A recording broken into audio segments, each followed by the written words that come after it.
Hey class, let's move on, and I'm glad how we are moving.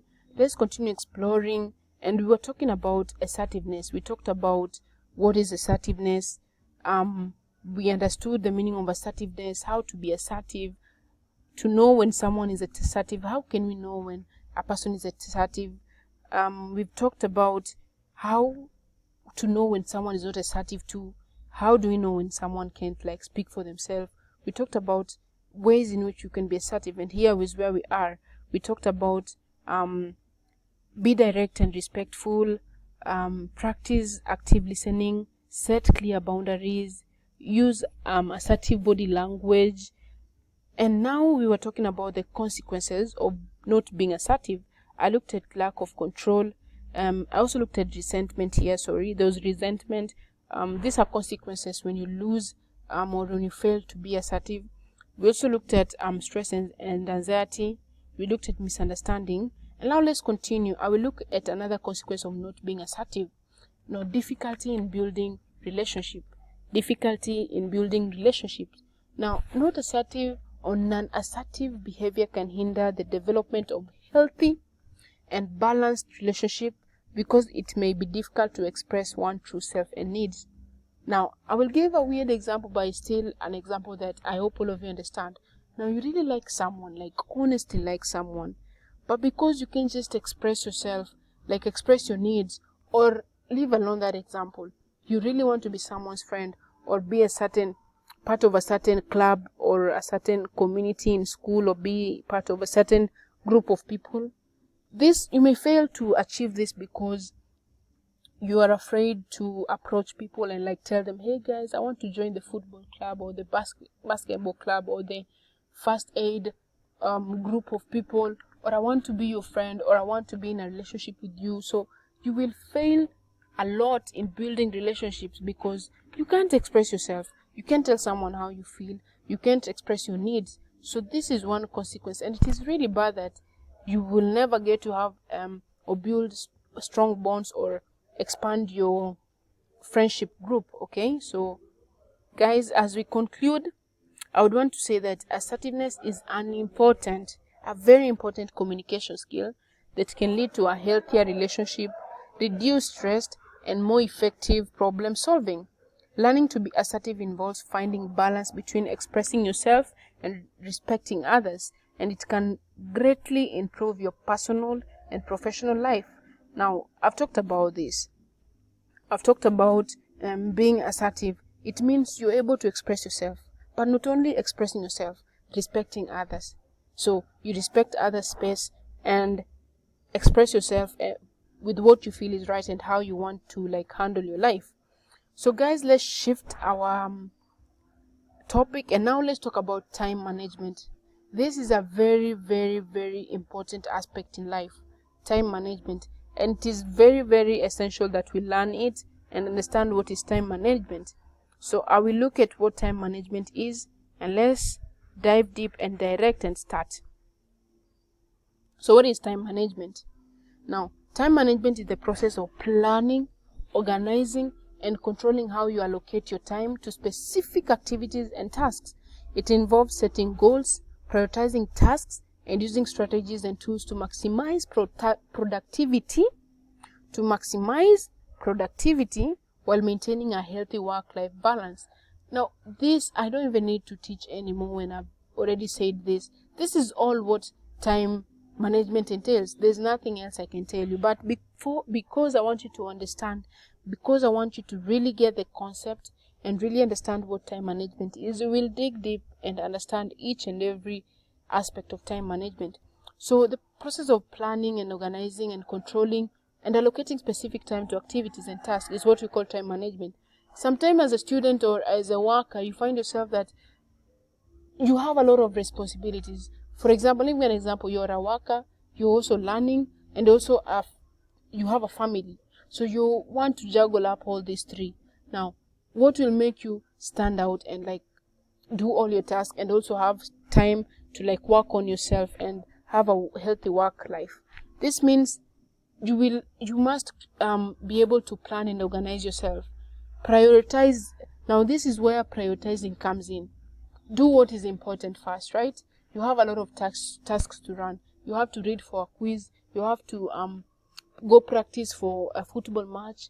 So what do you do first? You'll tell yourself the quiz is tomorrow, but the football match is today, and it's 5 minutes to time. So why don't I practice first, finish, then come shower, and now practice for my quiz? Now you prioritize events. So this is what we're going to be learning today. Now let's look at common ways we waste time and lose track of time. How do we lose track of time and common ways we lose? Now, procrastination. Hey, this is a very important aspect, guys, and I really I can't lie, I've also been a victim to this procrastinating. But once I learned what time management is and how to go about it, trust me, I'm the best time management person the world would ever give.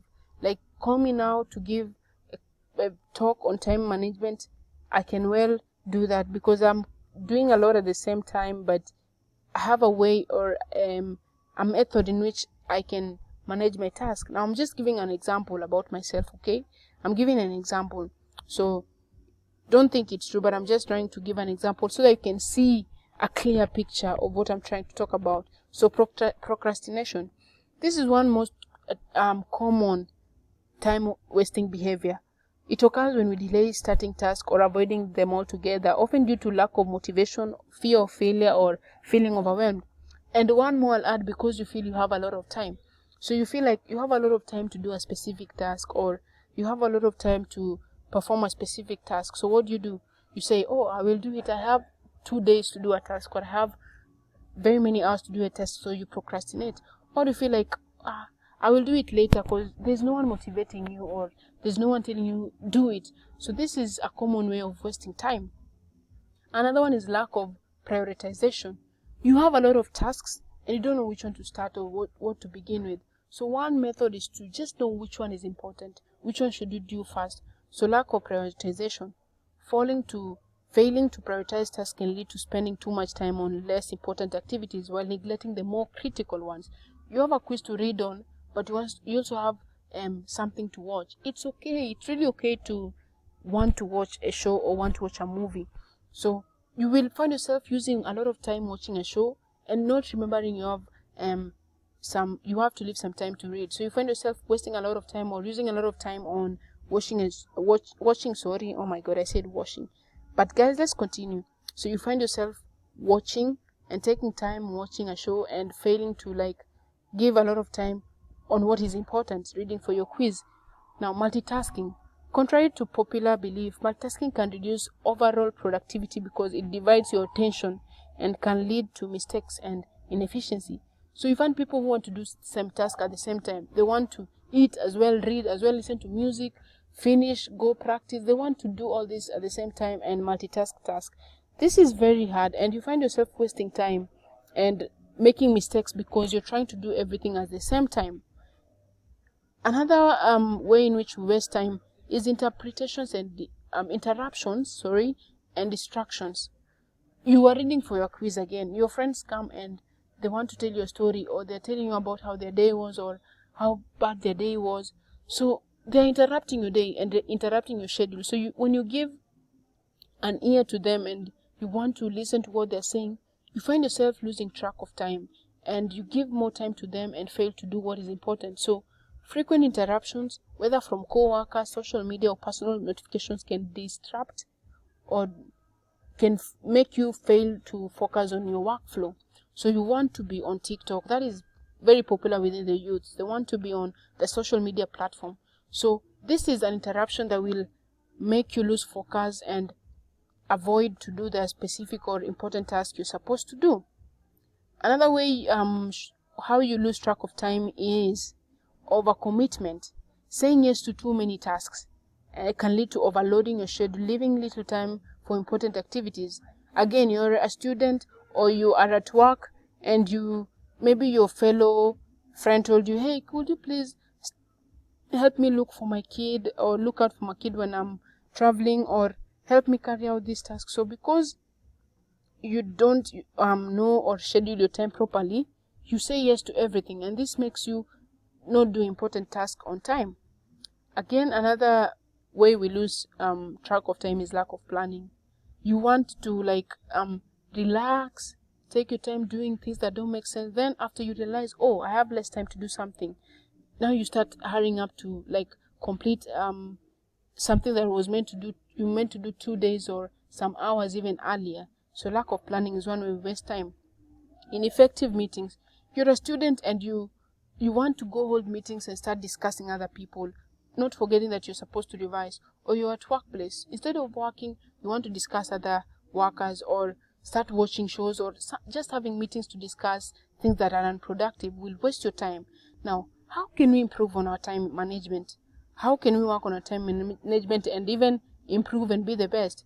Now, setting clear goals. Define your short-term and long-term goals. Try to provide directions and motivation. Set goals and say, by this date I want to have finished this task and I want to have done all this. Another way is to prioritize tasks. Do what is important first. Here I wrote about the matrix method. It's something you can learn or try to understand later. But now, this is to prioritize tasks, significance on their deadline. You have something to submit before tomorrow, or you have another thing to submit 2 weeks to come. Work on something that is urgent first. So this will help you manage your time. Now, create a schedule. This is another way to work on your time management skills. Create a schedule. So you'll be like, when you wake up, you want to do this, then you have a day schedule or a week schedule so that it can help you understand how to carry on with your life and how to move on with your life. Another way is to use time management goals. Have some calendars, have a to-do list, have a tracking app that will remind you, hey, at this time you're supposed to do this. This is one way, and it's a very effective way. Even have some watch. Look at the watch. You know, there's some people, they have a lot of tasks to do, but they don't even have watches, so they end up losing track of time. So have these digital tools, a calendar, a to-do list, anything that will help you keep track of your time. Eliminate distractions. Eliminate distractions and stay focused. So to eliminate distractions means turning off unnecessary notifications. For example, someone has posted or your friend has posted a new Instagram video or picture. Then your phone, when it comes on your phone, you want to click on it and watch it. So to avoid this, just turn off notifications and work on your work or whatever you're supposed to do. Now, there are very many ways, and I will go through them because some of them are very direct. So practice focus is another one. Concentrate on your task. Concentrate, finish, then move on to another task. Another way is to learn to say no. When you have a lot of stuff to do and your friends are like, hey, let's go out, or hey, let's do this. When you have commitments, tell them no. Tell them you can't do it, or further, tell them you'll do them later. So learn to say no. Again, I said, it's okay to say no. It's okay to be against everyone. It's really okay to say no because you have commitments and you have goals to achieve. Another way is delegate. Share responsibilities if possible or when possible. When you're a team leader, you can't be expected to do everything. You also have your personal time and personal space. So you need to share responsibilities. Tell someone to work on slides, another person to work on certain tasks. So just share what you're supposed to do so that you can be able to have some time for yourself too. Now, regular review and adjust. Periodically evaluate your time management strategies. Now, after you're done with your day, sit down and evaluate yourself. For today, did I do everything I was supposed to do? If yes, then work on it even better and leave some more time for yourself, or just know you're doing better. And if not, if you haven't done the task you're supposed to do for a day, now work on that, focus on that, and try to correct what you're trying to do. Now you need to take break and rest too. This is very important, and I will focus on this too because as much as you're working on your time, work on your priorities, prioritize tasks, schedule time for different events. And once you're done scheduling different events for different times, now work on yourself. Work on to improve yourself and focus on having a break. At least take a break and relax. So guys, in conclusion, improving your time management takes practice and self-awareness. You need to know yourself. You need to understand yourself and what you really want to do or what you really want to achieve. So with time, as you continue practicing, you'll realize that your productivity is increased too.